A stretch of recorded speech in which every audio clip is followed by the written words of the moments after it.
Okay, so this is a short video, I hope, just running through the key points to think about for your English language GCSE paper 1.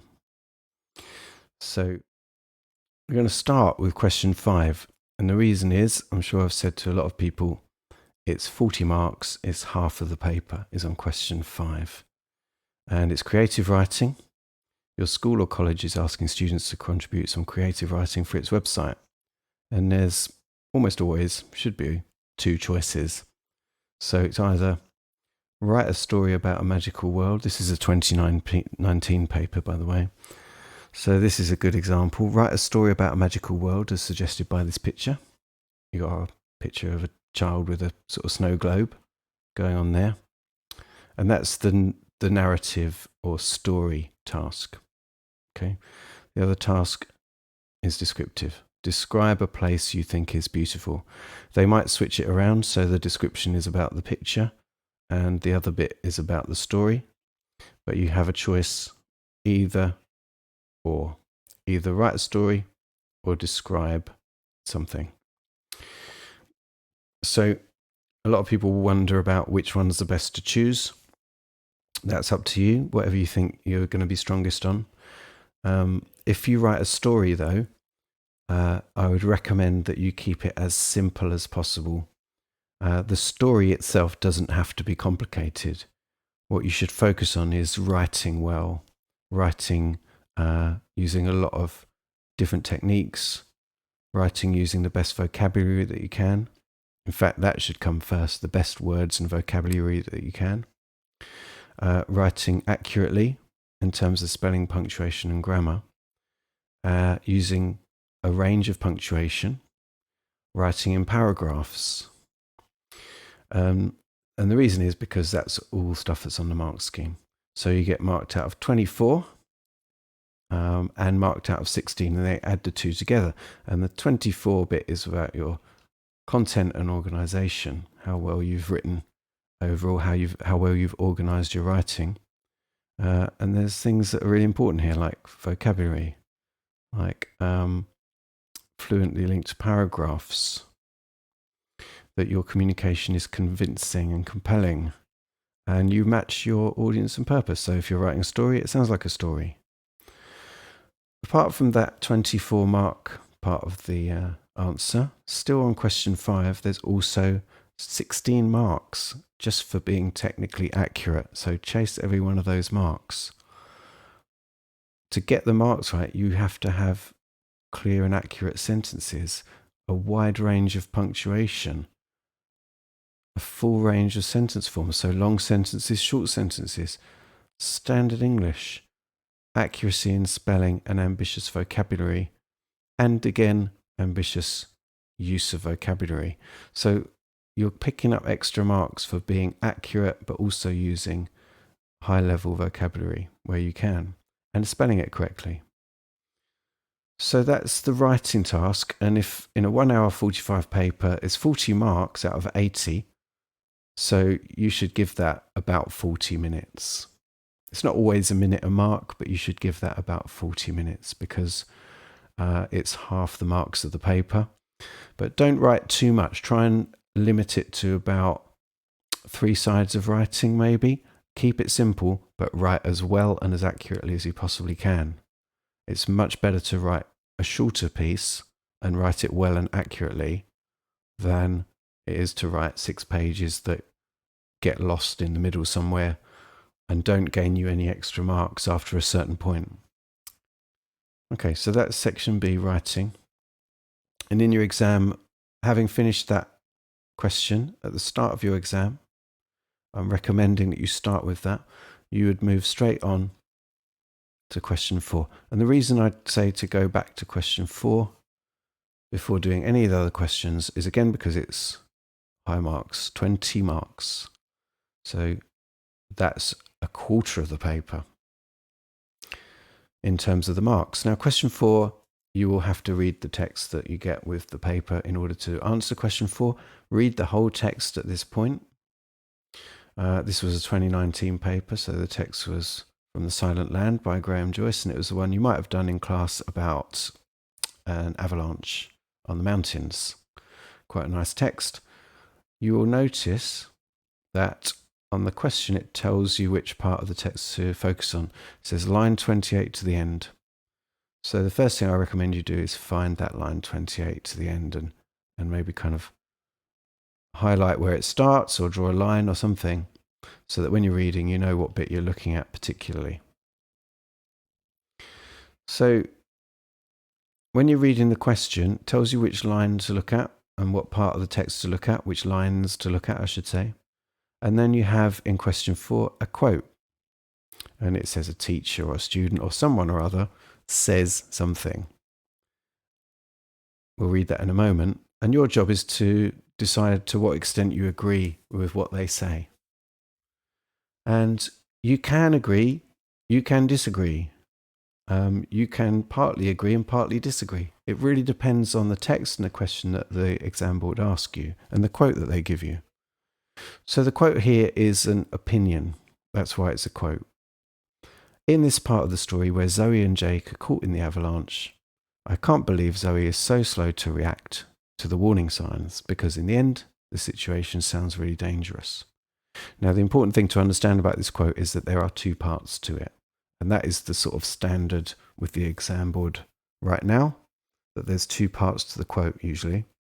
So here, the 2 parts you've got to try and pick out are that I can't believe Zoe is so slow to react to the warning signs because in the end, the situation sounds really dangerous.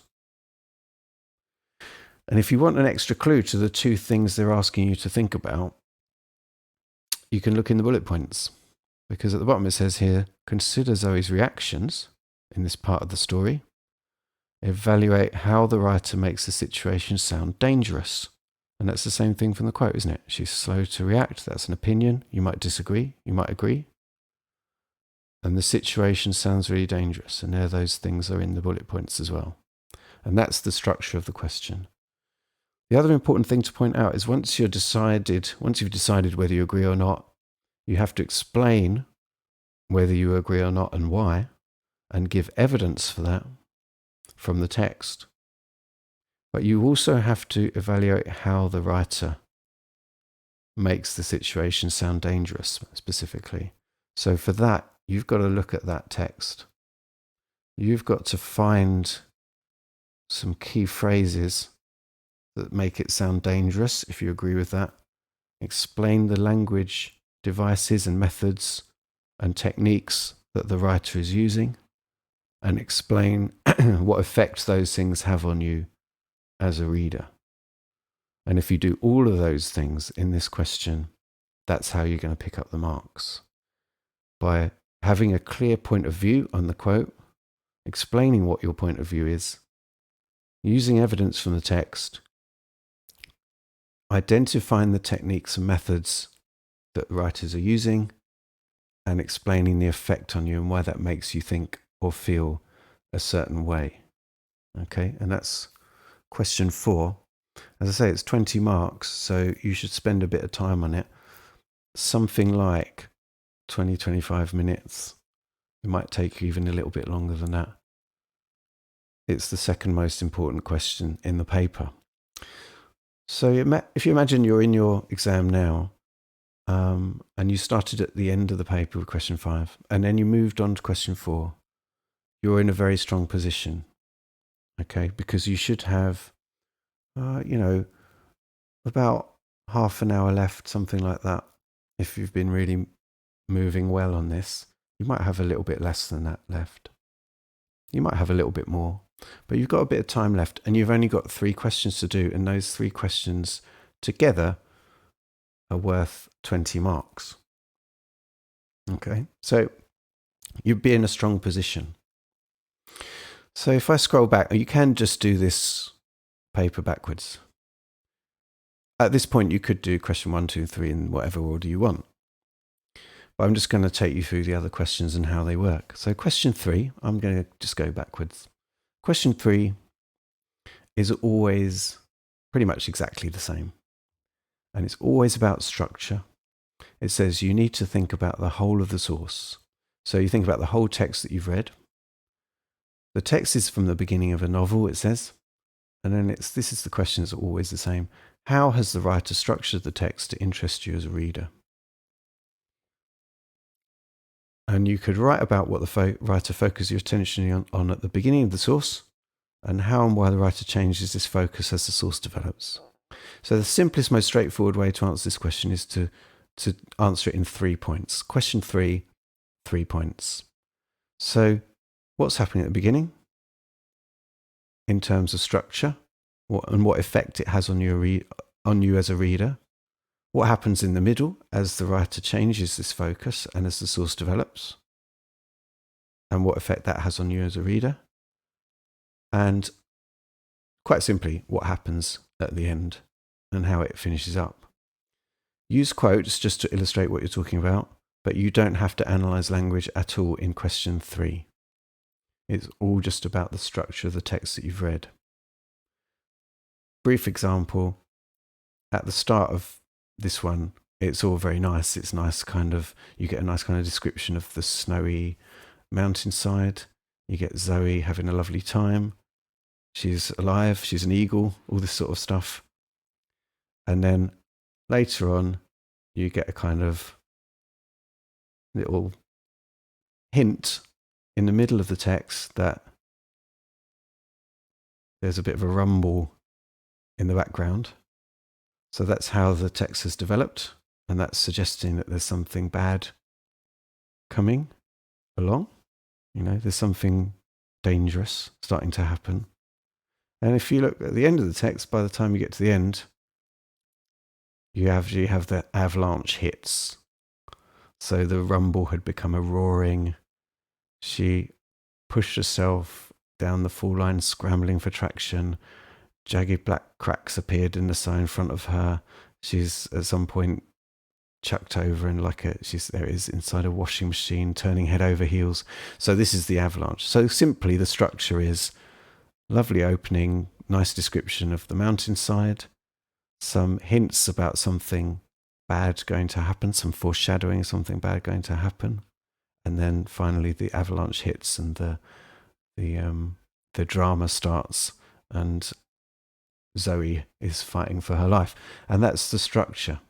Okay. It's a very quick answer, just about 10 minutes you've got to answer this.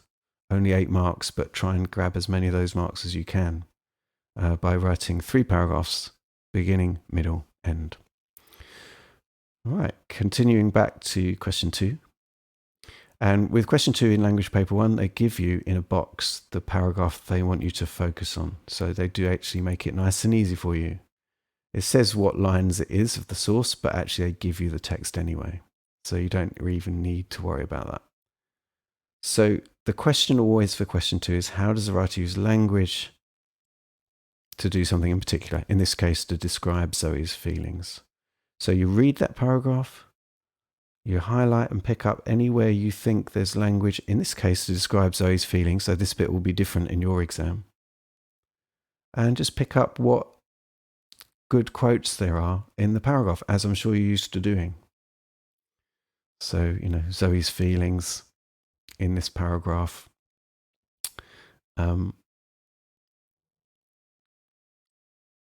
obvious one to pick is, I am alive, I am an eagle at the end. You could pick that. But it's about picking out the moments that you think work for her feelings. I mean, the first sentence is a bit complex, but it has got something like that. If there are a few moments in life that come as clear and as pure as ice, when the mountain breathed back at her, Zoe knew that she trapped one such moment. So she feels that this is a moment that's as clear and as pure as ice in her life. And of course, because you're writing about language, if you chose that quote, I hope that you'd pretty soon realize that she feels really kind of free and alive, something like that, and that the writer uses a simile to describe that as clear and as pure as ice. And then your job is to explain why that feeling is as clear and pure as ice. What is it that's pure about ice? Why is ice pure? What does it make you feel? What does it make you think as a reader?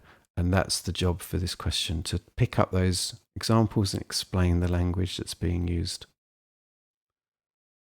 Always try and identify the technique. That's a simile. But you might notice in the bullet points it says you can just write about words and phrases. So it's often very powerful just to focus on particular words. So if you think a particular word is particularly effective, please do say the word, whatever it is, shows me whatever it shows you. Okay, so that's how that works. Don't worry too much. You've got words and phrases, language features and techniques, and sentence forms. Sometimes sentence forms might be important, but I would definitely prioritize words and phrases and language features and techniques. Sentence forms, if there's anything really striking in there that you think you can say something intelligent about, please do. But it's often a little bit of a niche, a little bit of a difficult one to make work for you. Okay, so you're in a good position if you've got all the way through your exam and you've gone backwards and you completed question 5 and you completed question 4 and you completed question 3 and you completed question 2. At this stage in the exam, with any luck, you've got a few minutes left. And it's just question 1 to do. And that's the one where you literally just have to list 4 things that they ask you to list from the start of the text usually. In this one, it was lines 1 to 5. So they'll just list 4 things about whatever. If you wrote 4 different things on one line, you get 4 marks. If you wrote more than 4 things that are correct, you'll get the 4 marks. The easiest way to do it is just simply put 4 things down there. There usually be more than 4 things available. So just make sure and aim to get 4 out of 4 for that one. At that point, you've finished the exam.